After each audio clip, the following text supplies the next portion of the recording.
the retreat. Today we're going to be digging and planting some flowers, digging holes and planting flowers. We're digging holes and digging flowers.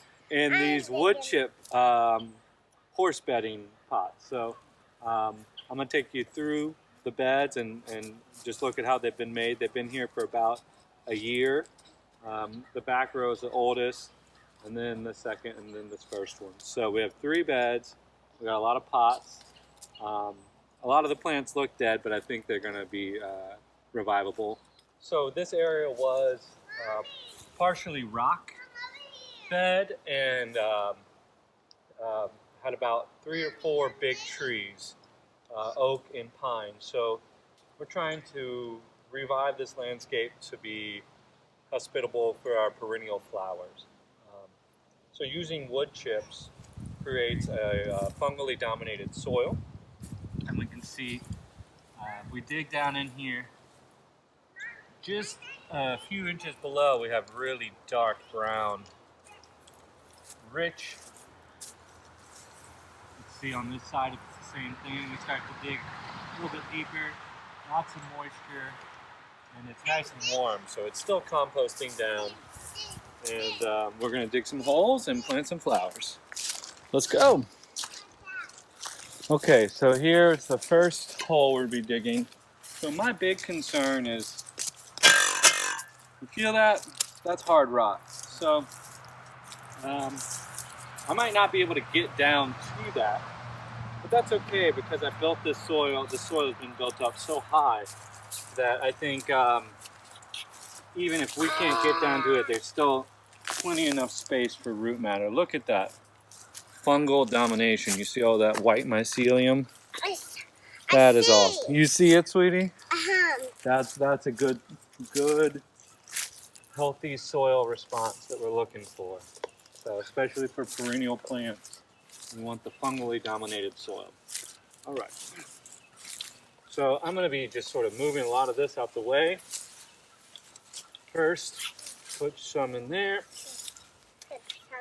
We really have an abundance of this resource. All right. And we can see as we dig deeper. I mean, this is a ton of wood chips.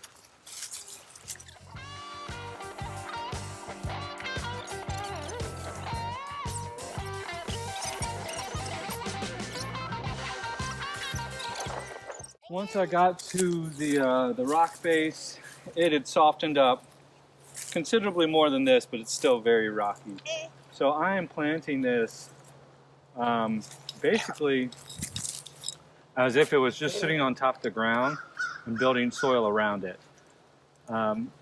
We do a lot of experiments here, so this could fail. We've had other failed experiments, but it's the best option we have at this moment, and I think we're going to have some success, especially in these other 2 beds. But let's see how we go.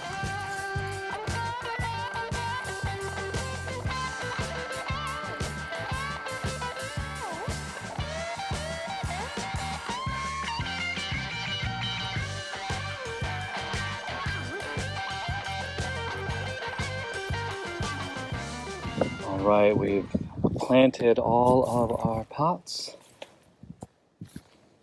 All right, we've finished planting everything we had.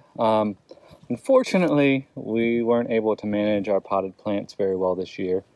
So it looks like a lot of dead plants, but these plants have been in here for a few days, and we are starting to see some growth occurring. So hopefully some of these come back.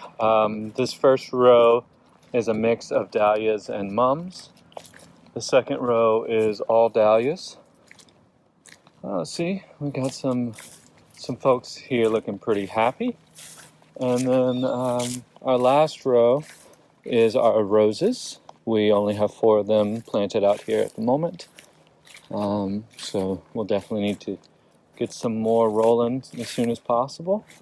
I will update the status of the experiment next year, come spring and summer. So watering is a bit of a challenge. We have to run all the way to the house. I'm hoping with the amount of mulch we don't have to water too much.